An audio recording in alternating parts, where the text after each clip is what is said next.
الله الرحمن الرحيم. نحمده ونستعينه ونستهدي به ونصلي ونسلم على خاتم الأنبياء والمرسلين. أيها المسلمون، أيها المؤمنون، إن الله قد بين لنا في قرآنه صفات الذين يحررون الأرض من رجس الكافرين ودنسهم دائما. والإسلام دين متكامل لا يمكننا أن نغير بها الوضع السقيم المريض، مثلا بأن نقيم صلوات الخمس جماعة أو نداوم على صلاة الجمعة ونقول بهذا سنغير الوضع. لو كان الأمر هكذا لما أمرنا الله بالجهاد، ولما قاد الرسول محمد 27 غزوة، ولما قال لنا من رأى منكم منكرا فليغيره بيده إلى آخر الحديث. لو مضى ومشى إلى الكعبة اليوم 100 مليون مسلم وطافوا حول الكعبة ودعوا الله متضرعين بأن ينزل النصر على غزة وأهلها، الله لا يستجيب لهم أبدا، لأن أهل غزة يحتاج إلى شيء آخر مقرونا بالدعاء. الرسول صلى الله عليه وسلم عندما كان يغزو في سبيل الله يقف في الصف ويدعو، لم يكن ليدعو في البيت. حياتنا اليوم فقدت فيها حلقات كثيرة، منها الجهاد. ما من قوم تركوا الجهاد إلا ذلوا في عقر دارهم. هذه الحلقة مفقودة اليوم في حياتنا تماما، فيجب علينا أن نعود إليها. إن الخطب لن تنقذنا، وإن هذه أو غصن زيتون وحمامة سلام هو تسليم للذبح. الدين الإسلامي بني على سيف وقلم وجهاد.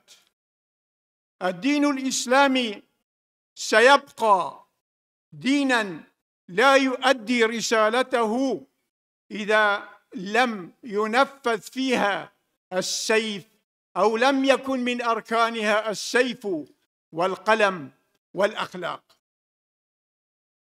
أيها المسلمون، تطرقنا كثيرا إلى هذه الأوضاع التي نحن نعانيها منها. هذا الهوان الذي نحن فيه، هذا الوهن الذي نحن فيه، هذا الغثاء الذي نوصف بها، كلها أخبر بها الصادق المصدوق قبل 1400 سنة، لأن رسالته عامة إلى ختام الحياة، فلا بد أن نرى منه معجزات حتى تكون داعية للدين. نحن في هذا الموضوع نريد أن نشير إلى ملخص لخصه الإمام مالك: لن يصلح آخر هذه الأمة إلا بما صلح به أولها. هذا كلام لخص العلة، لخص الداء والدواء. والذي صلح بها الأول ما هو السيف. ولولا السيف لابتلعنا المغول منذ زمن، ولولا السيف لابتلعنا الحملات الصليبية منذ زمن. إننا هذا كلها تركناها جانبا. أنا أريد أن أتطرق لماذا هذا الكيان السرطاني، هذه الغدة السرطانية مغروسة فينا؟ لماذا هذا الدعم الغربي الأوروبي الأمريكي لهذا الكيان؟ هؤلاء يتذرعون ويقولون أو يستندون إلى أسباب طبعا وهي هاوية. أمريكا والغرب يريد مثلا، يقولون نحن نتعاطف مع الكيان الصهيوني لأنها أمة اضطهدت وتعرضت للإبادة خاصة يعني من قبل هتلر، يعني الحرب العالمية الثانية. والسبب الثاني أنهم لهؤلاء الناس يعني سبب ديني، وسبب ثالث هو سبب سياسي. هناك طوائف ثلاثة، كنائس الثلاثة طبعا. الكنيسة الأرثوذكسية هي الكنيسة الأولى التي طبعا عانينا أو رأينا منها طبعا صنوفا من الأذى من العذاب. هم أصحاب يعني معارك أو مجازر البوسنة والهيرسك. هؤلاء طبعا نعرفهم، ولكنهم لما ذهب ممثل إسرائيل إلى وزير خارجيتهم قال نريد أن نجمع الصهاينة أو نجمع اليهود في وطن قومي واحد. فماذا قال له وزير روسيا؟ قال نعم نريد أن نجمعكم ولكن في البحر. يعني الأرثوذكس لم يكونوا داعمين لهم. نأتي إلى الطائفة الثانية الكاثوليك أكثرهم عددا، هم أيضا بالنسبة لنا يعني رأينا منهم ما يسيئنا. هم أصحاب حملات الثمان على العالم الإسلامي وأصحاب محاكم التفتيش في أسبانيا، ولكن هؤلاء أيضا لم يدعموا الصهاينة أو هؤلاء المجرمين. فقط الطائفة الثالثة البروتستانتية التي تسمى الطائفة المحتجة أو المعارضة هي التي قامت بهذا العمل وهي التي تدمعه. يعني الدعم السخي يأتي إلى هؤلاء من هذه الطائفة البروتستانتية المنشقة من الكاثوليكية. هؤلاء لهم ارتباط طبعا أو يعني سبب ديني هم يذكرونها. هم يرتبطون عودة المسيح إلى الحياة، يعني يرتبطونها بإقامة دولة يهودية مستقلة على أرض الميعاد، هي أرض فلسطين. طبعا هذه هي السبب الذي دعت بريطانيا يعني التي قامت بزرع هذه الغدة السرطانية طبعا في جسد الأمة. ثم بعد ذلك نرى أمريكا كيف تحمي هذا الكيان المجرم. ولولا حماية أمريكا والغرب لانتهت ولفت بثياب العدم وانقض عليها أياما معدودات، لانتهوا. ولكن هؤلاء طبعا يقاتلون نيابة عن الغرب وعن أمريكا وعن بريطانيا، فهم يدعمونهم بكل شيء. فهذا هو السر الذي جعلتهم أمريكا تقف وراء هذا الكيان. والسبب الذي نحن نعرفها ونحن نشخصه هو أن السبب السياسي هو وراء دعم أمريكا، لأن وجود هذا الكيان جسم الغريب في هذه الأمة، هذا الكيان الذي سياستها التخريب والحرق والدمار والقتل وإراقة الدماء، يوفر يعني عامل غير استقرار أو عامل اضطراب في المنطقة. فبالاضطراب كل مرافق الحياة تتأخر لا تتقدم. فهم زرعوها حتى تبقى هذه الأمة متخلفة. فالكيان الصهيوني هو قط ذو مخلب يتقدم الغرب. هؤلاء هم يعني هذه الأسباب هي التي بينوها بأنهم وراء يعني هذا الكيان المجرم. فلنأتي الآن إلى أخلاق الذين الله كلفهم بتعقيم الأرض وتطهيره من هؤلاء. لا يجوز لأي إنسان أن يلبس لباس الجهاد. هناك خطوات يجب أن تتقدم الجهاد. بناء الإنسان إذا بني فهو يبني الحياة. تطرقنا إلى حياة مثلا القائد المسلم الكردي صلاح الدين وأشدنا بمواقفه وبجهاده، ولكن هذا الرجل لم يأتي هذا يعني من الفراغ، أو إنه لم يقدم على هذا العمل بدون سلاح يعني مضاء اعتمد عليه. صلاح الدين جاء في وقت كان فكرة الجهاد أيضا قد نامت تماما عن نفوس الناس، وكان الناس والمسلمون قد تناسوها تماما. فجاء إلى في هذا الوضع إنه يريد تحرير القدس، ولكن تحرير القدس لا يتم بهؤلاء الناس إلا بأناس يمتلكون سلاحا مضاء مثل السلف الصالح. ماذا فعل صلاح الدين؟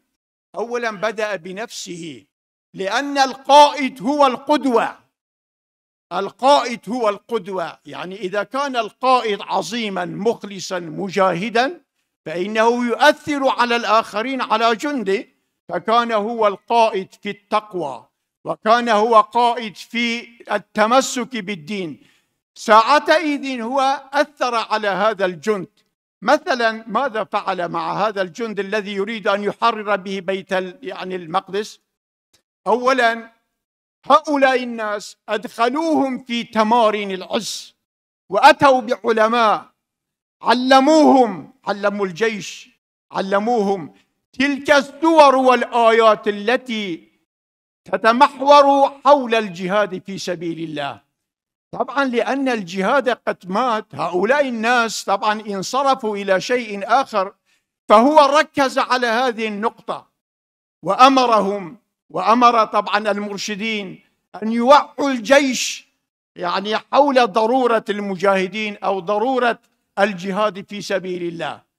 فتمسكا بهذا أو تنفيذا لهذا أمرهم بحفظ سورة التوبة وسورة الأنفال وسورة محمد، وأمر الخطباء أو أئمة عندما يصلون أن يركزوا على آيات الجهاد في صلواتهم عندما يكونون أئمة، حتى أعدوا جيشا عظيما. بعد ذلك قال لا أكتفي بهذا، يجب أن أجري اختبارات على الشعب أيضا.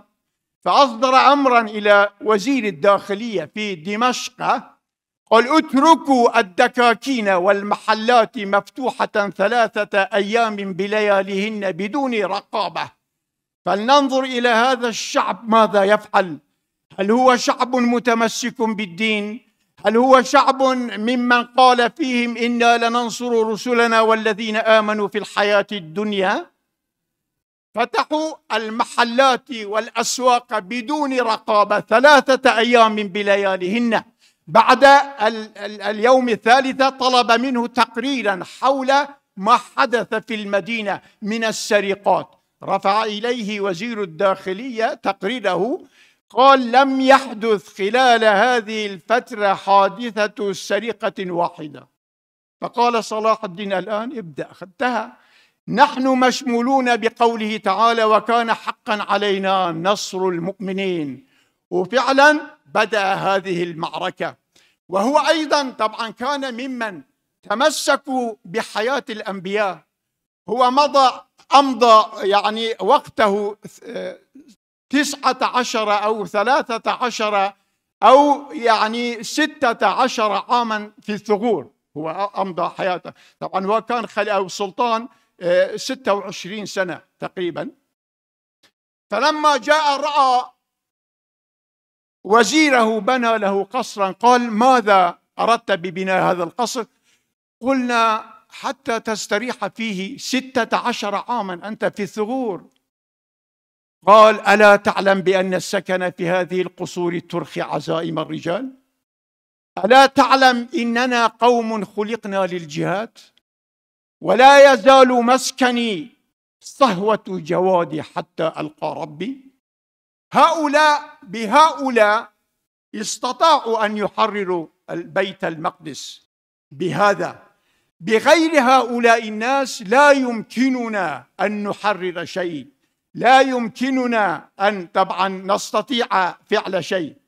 إذن علينا اليوم أن نعود إلى أسلاف أو أخلاق أسلافنا. فإذا عدنا إليها فالله سبحانه وتعالى كما قالت هذه المرأة الفرنسية لابنها على قبر صلاح الدين، جاءت من فرنسا لتزور قبرها، تلك المرأة التي أعاد إليه صلاح الدين طفلها وقال خذيها ولكن لا تربيها على بغضنا، فهي ربته على الإيمان. بعد 20 سنة المرأة الكاثوليكية الفرنسية تعود من باريس إلى دمشق لتزور قبره، وهناك خاطبته وقالت لابنها إن هذا الرجل أو هؤلاء المسلمين لهم دولة نصفها في السماء ونصفها في الأرض. ماذا قال؟ لأن الله سبحانه وتعالى بين لنا مثلا في معركة البدر، وإذ تستغيثون ربكم فاستجاب لكم أني ممدكم ب1000 من الملائكة نصفها في الأرض ونصفها في السماء، إذ يوحي ربك إلى الملائكة أني معكم فثبتوا الذين آمنوا سألقي في قلوب الذين كفروا الرعب. نعم، وما رميت إذ رميت ولكن الله رمى. فعلينا العودة إلى الله وإلى أخلاق أسلافنا. قيل لأحد المسؤولين في يعني إسرائيل إننا نرى المظاهرات تعم العالم الإسلامي. قال هذه لا تخيفنا، المظاهرات ولا التنديدات ولا الشاج، هذا لا يخيفنا. قال ماذا يخيفكم؟ قال أن يعود المسلمون إلى منهج أبي بكر وعمر. أصبح لغة المسلمين اليوم توشي بضعفهم اليوم. نسجب ونندد ونطلب، لا، قبل كان لغتهم كيف يقتل مسلم وأنا حي. قاد ثورة على أوروبا كلها لقتل مسلم واحد. هكذا كان المسلمون. أحب الموت تهب لك الحياة. بدون الجهاد، بدون أن نطبق الإسلام كاملة، طبعا لن تعود إلينا عزتنا. فنسأل الله العلي القدير أن ينصرنا ويهيئ لنا أسباب النصر. وآخر دعوانا الحمد لله رب العالمين.